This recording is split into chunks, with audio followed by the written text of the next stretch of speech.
So you got a shorter side and a longer one. Yeah, we're tying off at the handle here. So this knot that I'm doing is deemed to be 70% the strength of the wire, which isn't too bad. It doesn't slip, and you can use it on short strains, and it comes up pretty neat.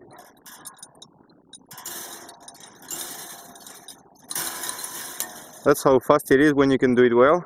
Well, it's quicker than putting in a crump or anything, you know. Yeah. And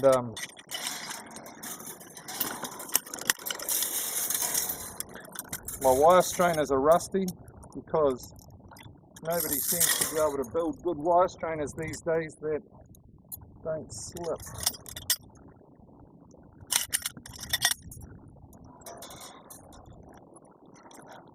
So yeah, show it again. Slower. Slower? Yeah. So that. Oh. Okay. What you?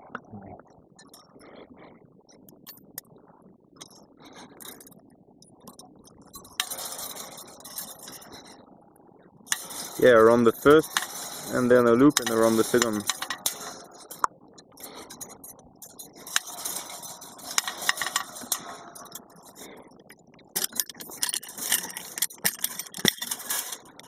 Bim.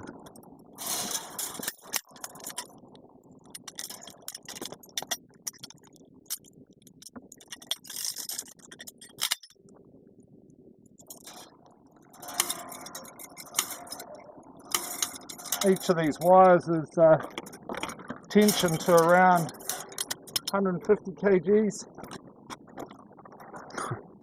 and I'm pretty confident that this particular fence will stay that tight for the next 30 years because we've used 2.7 metre strainers, all driven, all the foots are driven. Yep. And so here we're just at a corner. It's going from. this is about halfway down the line. Yeah. Halfway. About.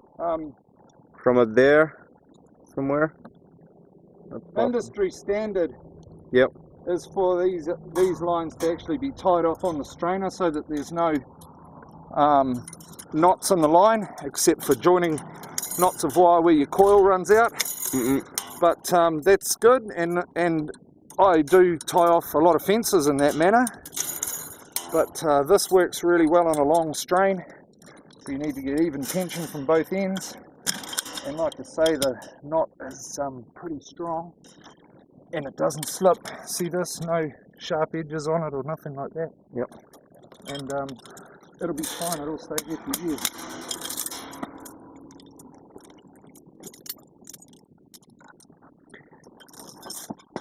Then you gotta put some buttons on everywhere. Three for every panel. Yeah. So this is a 9-wire fence, and it's a pretty standard fence for New Zealand conditions. I really like it because by the time you put 3 battens on this fence, there ain't nothing going to put its head through it and hassle it, and it's tight like a guitar, you know.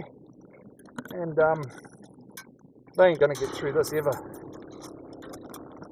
And then that means that I can finish this job and walk away, and she'll be as good as you like, you know. Yep.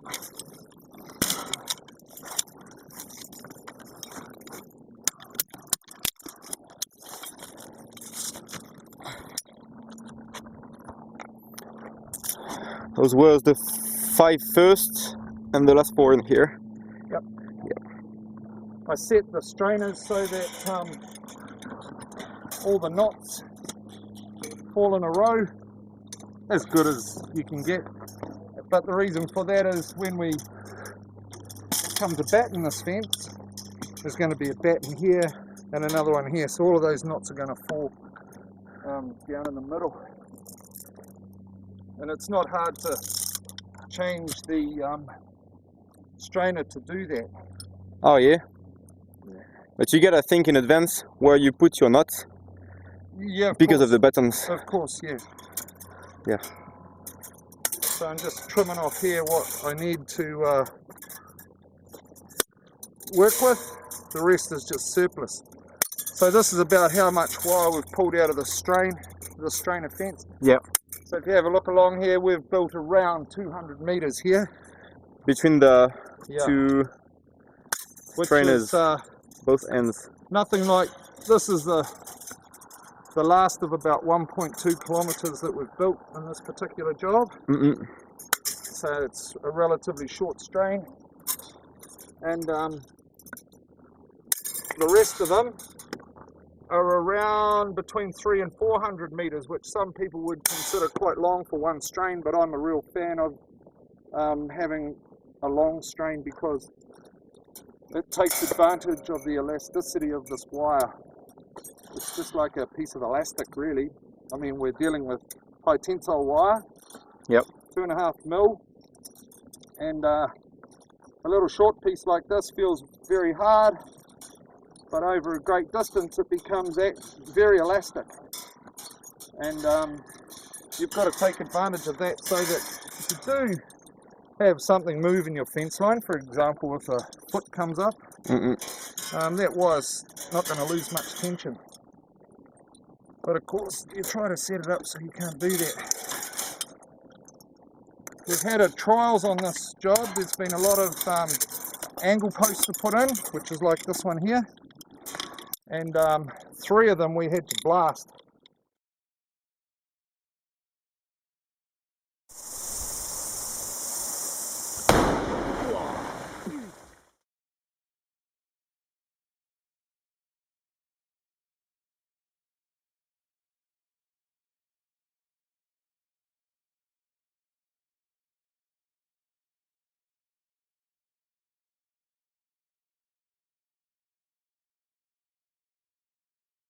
And those 3 took a day's work each. By the time we blew a hole into solid papa and then blew out a big crater and then got down 1.2 meters deep, stick the post in foot, and then you got to find all the rocks, get them back in the hole, and by that time you may as well pack your gear up and call it a day. Yeah, all those corners and strainers, they're deeper in the ground than over the ground, longer under. This one here is the same length in the ground as it is out. Yeah. But all the ones at the end of the line are, how far are they in the ground? 1,500. Is that right? 1,300. Shouldn't move with this, huh?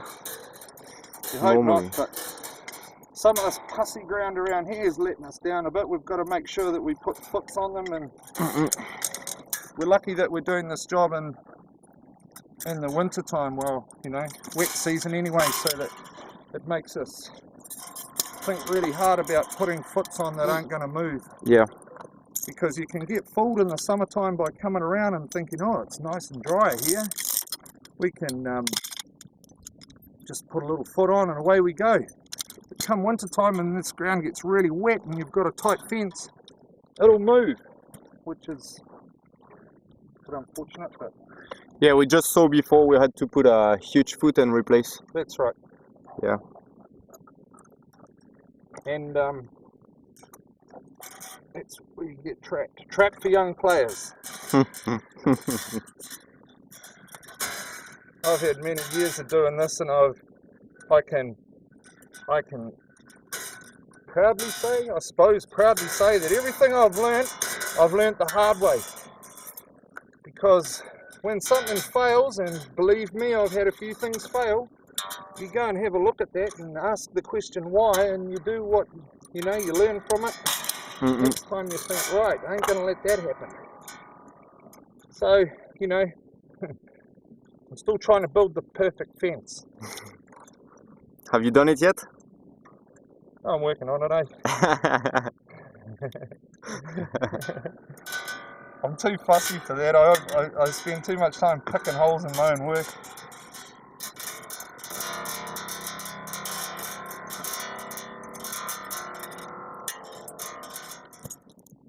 And wire strainers can be a dog to deal with, and I've found for years that if you just put them on a little safety pin like that, you've got them all, and then you can drop them on the ground or do whatever and carry them over your shoulder, and you've got them. So you can drop them on the ground here, and you pick them all up by grabbing that and not losing them. Good, because I wanted this one at the front anyway. Easy to deal with. Yeah, whole bunch. Hold on. That can be used pretty to- heavy to carry I used to uphill. have 20 of these, but yeah, 10 together as a load. I used to have 20, but useless buggers that I've had working for me over the years have lost them. Is it expensive, a strainer like this? Oh, I think they're over $100, $130 or something each now. Yeah. And what annoys me is, there's two main companies who make wire strainers in this country, and they still haven't got them perfect.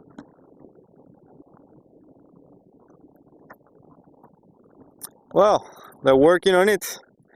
So these are all my scraps that I've just made.